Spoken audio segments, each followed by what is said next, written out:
Welcome back. అలానే ఇప్పుడు మనం కిడ్నీలో స్టోన్స్ అంటే దీనికి మెయిన్ రీజన్ ఏంటంటే ప్రాపర్ గా వాటర్ తీసుకోకపోవడం, లేదంటే మంచి డైట్ ని మెయింటైన్ చేయకపోవడం. ఎలాంటి డైట్ ని మెయింటైన్ చేయాలంటే ఇప్పుడున్న కాలంలో చూసుకున్నట్లయితే టైం టు టైం మెయింటైన్ చేయడం అనేది అసలు సాధ్యం కాని పని అనే చెప్పొచ్చు దాదాపుగా. మరి ఇలాంటి టైంలో ఎలాంటి డైట్ ని మనం తీసుకోవాలి? ఫస్ట్ థింగ్ అంటే ఖచ్చితంగా అన్ని తీసుకోవాలి. కాకపోతే ఏంటంటే ఈ టెండెన్సీ ఉన్నప్పుడు మనం ఎవరు చెప్పలేము. అంటే ఒకసారి స్టోన్ ఫామ్ అయిన వాళ్ళు తీసుకోవాల్సిన, ఇప్పుడు మనం అనుకున్నట్టు ఇందాక అనుకున్నట్టుగా కొంచెం మీట్ తక్కువగా తీసుకోవటం, మిల్క్ తక్కువగా తీసుకోవటం, at the same time wine కూడా ఎక్కువగా తీసుకోకుండా ఉండటం, కొంచెం వాటిలో లిమిట్ పాటించడం ఉంటుంది అనమాట. జనరల్ గా ఒక థీసిస్ ఏమంటారంటే ఈ పాలకూర తీసుకోవటంలో, పాలకూర టమాటో తీసుకోవటం, ఈ టమాటోలో కూడా ఈ సెంటర్ పార్ట్ ఉంటుంది కదా, దాంట్లో అక్కడ ఆ పార్ట్ ఆఫ్ దాంట్లో ఆక్సిలేట్ కాన్సన్ట్రేషన్ ఎక్కువ ఉంటుంది అనమాట.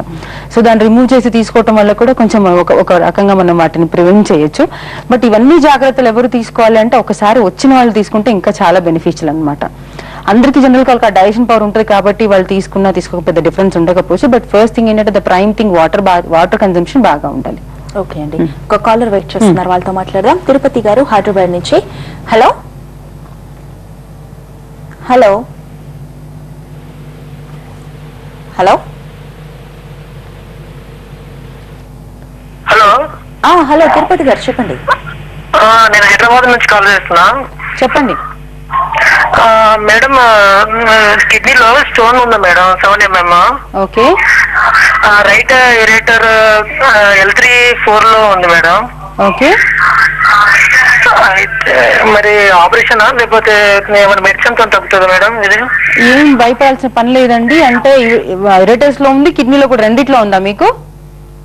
లేదు మేడం, ఆ పైప్ లో ఉంది మేడం. అది ఆ పైప్ లో ఉంటది కాబట్టి కొంచెం అంటే 7 mm ఆ పైప్ కి కొంచెం అంటే మరి అంటే అబ్నార్మల్ స్టోన్ ఏనండి. అయితే భయపడాల్సిన పని ఏం లేదు, తగ్గిపోయే అవకాశాలు చాలా ఉన్నాయి. మీరు వాటర్ బాగా తీసుకోండి. సో మీరు ఒకసారి హోమియోని సంప్రదిస్తే మీకు సరైన ట్రీట్మెంట్ అందజేస్తామండి. ఓకే. అలానే ఇప్పుడు ఈ వాటర్ తో పాటు ఇంకా ఇంతకు ముందు మీరు చెప్తూ ఉన్నారు కదా, ఇంకా ఎలాంటి డైట్ అంటే ఈ మధ్య కాలంలో ఎక్కువగా జంక్ ఫుడ్ కి చాలా మంది అలవాటు అయిపోయారు. జంక్ ఫుడ్ లో ఈ స్టమక్ డిస్టర్బెన్సెస్ ఉంటాయి, కానీ అంటే ఈ జంక్ ఫుడ్ వల్ల ఏమవుతుందంటే డైజెషన్ ప్రాపర్ గా ఉండదు, ప్రాపర్ గా న్యూట్రియన్స్ అసిమిలేట్ అయిపో బాడీలో. సో మనం తిన్నట్టే ఉంటది, ఫిల్లింగ్ ఉన్నట్టే ఉంటది, కానీ వాటి నుంచి మనం ప్రాపర్ ఎనర్జీని గెయిన్ చేసుకోమన్నమాట. ఫ్యాట్ డిపోజిషన్ ఉంటుంది కానీ ఎనర్జీ ఉంటుంది అనమాట అందులోంచి. అంటే అందులోంచి మనం ఏం మినరల్స్ ఏం తీసుకోలేం, అంటే అవసరమైన మంచి న్యూట్రియన్స్ అందులో ఏం ఉండవు అనమాట. సో అది ఉంటుంది ప్రాబ్లమ్. సో దానివల్ల కూడా ఈ ఆయిల్ కంటెంట్ ఎక్కువ ఉండటం వల్ల కూడా కొంచెం ఈ ఫిల్టరేషన్ ప్రాబ్లం ఉండటం వల్ల కూడా కిడ్నీ ప్రాబ్లం వచ్చే అవకాశం ఉంటుంది. కానీ బట్ మాక్సిమం ఏంటంటే మనం తీసుకున్న డైట్ లో అంటే ఏది తీసుకున్నా బాగా నమిలి తినడం అలవాటు చేసుకోవాలి. At the same time water బాగా తీసుకోవడం మంచిది. ఓకే. అలానే ఇప్పుడు నార్మల్ గా ఉండే వాళ్ళకి వస్తే ఓకే, ఆల్రెడీ కొంతమంది కొన్ని ప్రాబ్లమ్స్ ఉంటాయి. ఎగ్జాంపుల్ మనం షుగర్ పేషెంట్ ని తీసుకోవచ్చు. అంటే వాళ్ళ విషయంలోని అంటే వాళ్ళకి అలానే నార్మల్ గా ఎలాంటి జబ్బులు లేని వాళ్ళకి కిడ్నీలో స్టోన్స్ ఉంటే వాళ్ళకి డిఫరెన్స్ ఏమైనా ఉంటుంది? అంటే వీళ్ళకి ఇచ్చే ట్రీట్మెంట్ లో గానీ ఖచ్చితంగా డిఫరెన్స్ ఉంటుందండి. బికాస్ వీళ్ళకి అన్ని ఇప్పుడు అంతకుముందు ఆల్రెడీ క్రానిక్ పేషెంట్స్ గురించి మనం డయాబెటీస్ గురించి మాట్లాడుకుంటే, డయాబెటీస్ లో ఉన్న వాళ్ళకి ఆల్రెడీ కిడ్నీ స్టోన్ ఫామ్ అయినప్పుడు వాళ్ళు జాగ్రత్త పడాలి. ఎందుకంటే డయాబెటిక్ కీటోసిడోసిస్ అని, అంటే డయాబెటిక్ నెఫ్రోపతి అని, ఇవన్నీ కూడా ఏంటంటే ఖచ్చితంగా కిడ్నీ మీద వాటి ప్రభావం చూపిస్తుంది. అంటే డయాబెటీస్ ఇండైరెక్ట్ గా కిడ్నీని కూడా దెబ్బతీస్తుంది. అట్ ద సేమ్ టైం ఇప్పుడు కిడ్నీ స్టోన్ వల్ల కూడా కిడ్నీలో ప్రాబ్లం వచ్చే అవకాశం. సో డబుల్ ఫోల్డ్ వాళ్ళకి ప్రాబ్లం ఉన్నట్టు అనమాట. సో మనం చాలా జాగ్రత్తగా డీల్ చేయాలి. ఈవెన్ సర్జరీ వెళ్ళినప్పుడు కూడా మిగతా పారామీటర్స్ అన్ని, అంటే కూడా ఈ షుగర్ లెవెల్స్ పారామీటర్స్ అన్ని నార్మల్ గా చేసుకుని సర్జరీ చేయించుకోవాల్సి ఉంటుంది.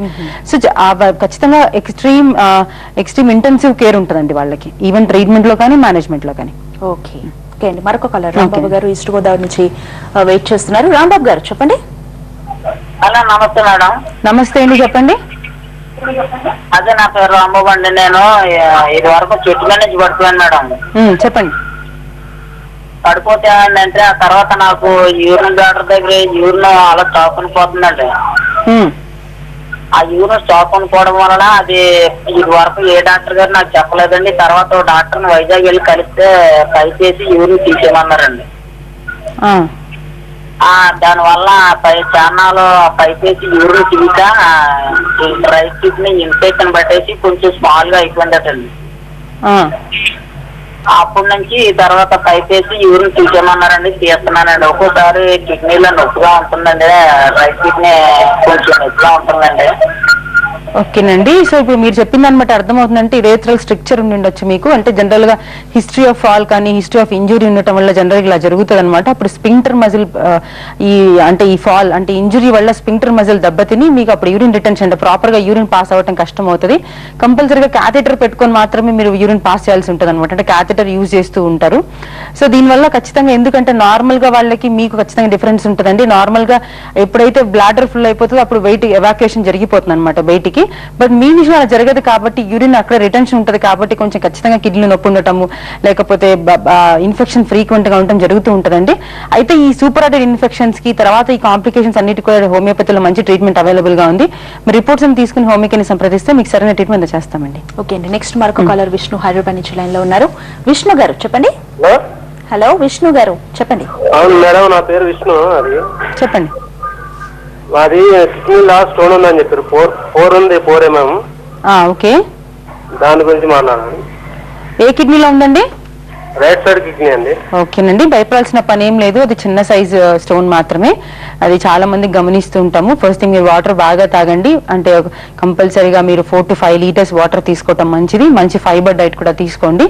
సో ఇవన్నీ చేస్తున్నప్పుడు ఒక 1 month వెయిట్ చేయండి. అప్పుడు కూడా మీకు ఇంకా స్టోన్ పడిపోకపోతే ఒకసారి హోమియోని సంప్రదిస్తే మీకు సరైన ట్రీట్మెంట్ చేస్తామండి. ఓకే అండి. అలానే ఇప్పుడు మనం చూసుకున్నట్లయితే ముఖ్యంగా కిడ్నీలో స్టోన్స్ అనేది ఫామ్ అయినప్పుడు ఇది బాగా సివియర్ అయిపోవడం వల్ల ఏమైనా సమస్యలు లేదంటే ప్రాణాలు పోయేంత వరకు వచ్చే పరిస్థితులు ఏమైనా ఉంటాయంటారా?